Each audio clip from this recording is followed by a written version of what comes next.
Hello everyone, this is my first time reviewing a game, so we'll see how this goes. So today, I'll be reviewing Mirror's Edge Catalyst. Having been a fan of the first Mirror's Edge back when I was a kid in 2008, yeah, that's a long time ago, as an adult, I was happy to hear that a new game was being made. Mirror's Edge Catalyst took what made the first game so great, and I gotta say, they truly improved everything about it. The movement feels more fluid, the combat is less bothersome, and there's a bunch of activities that make you feel what the first installment lacked, actually performing the tasks of a runner. When Mirror's Edge Catalyst revealed that it would have character upgrades, I was a little worried, but that worry was soon lifted, as I was quick to find that all the basement movements from the first game were very easy to unlock within the first 40 minutes of gameplay. And that's pretty much just an opening tutorial and a few short missions or two. The open world aspect is something that I had originally wanted the first game to have as well.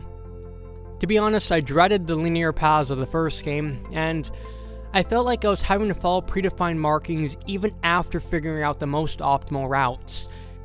In Mirror's Edge Catalyst, I'm able to run as I want, where I want, and make up my own paths as I please. And they've also added the addition of a grappling hook. And, you know, I wasn't sure about that either, but they've actually managed to make it fit quite well with the pre-existing game mechanics. Helps you get across faraway buildings you could never otherwise reach, or to reach very high platforms. Now, the combat in Mirror's Edge has a very bold change from the original.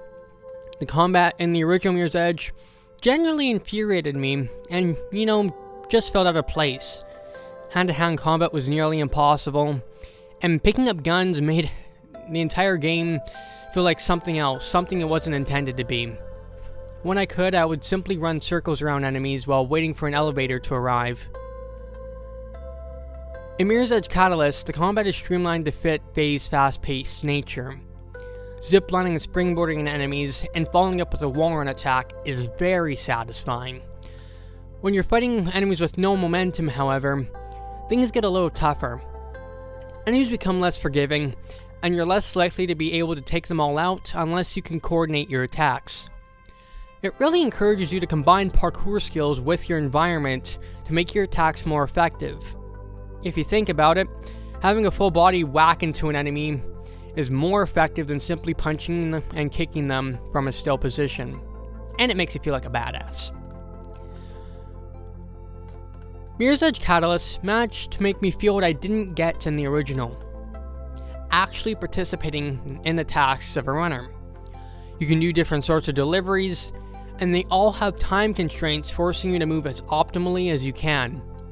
One missed skill roll or mistake generally results in failing to complete the delivery, as it hurts your time.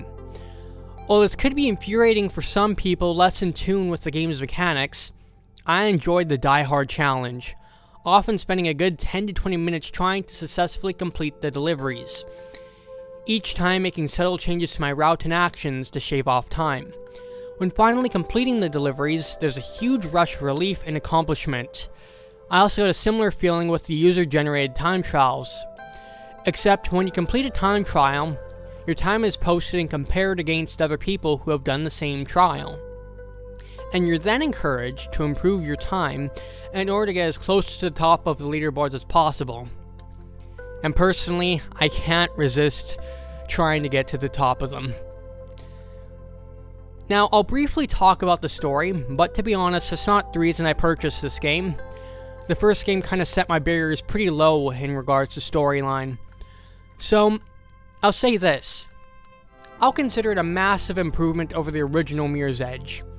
I found I actually cared more about the characters I interacted with, and there's also some funny comic relief. It might be hit and miss for some other people. But I felt like there were many more emotions that were conveyed than the original game story-wise, and I commend DICE for improving the game in that department. You learn different story bits through both the main storyline, as well as scavenging around the map and uncovering recordings. With that said, don't expect an award-winning story. It's not a bad story, and it's a massive improvement over the original. However, if you're only looking at getting this game for the story and not the gameplay itself, there's other games you might enjoy more. To end things off, Mirror's Edge Catalyst is an improvement over every facet of the original game. Is it perfect? Not at all. The original game wasn't perfect either. But with this game, even after finishing the story, there's still tons of stuff to do. And as time goes by, I expect there to be lots of user-generated content to come back to. If you're a fan of the game mechanics for the original game, but found the amount of stuff to do afterwards very underwhelming, this is a game for you. If you've never played a Mirror's Edge game before, this game might be hit or miss.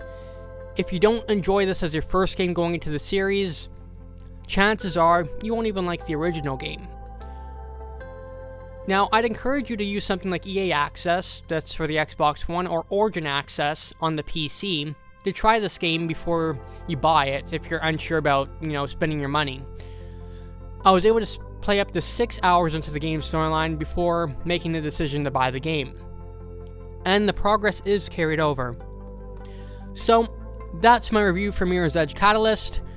And you know what, this is my first review, so be sure to like if you liked it, comment, give me feedback, and I want to see if I can do more reviews kind of like this. So yeah, I'll see you guys later.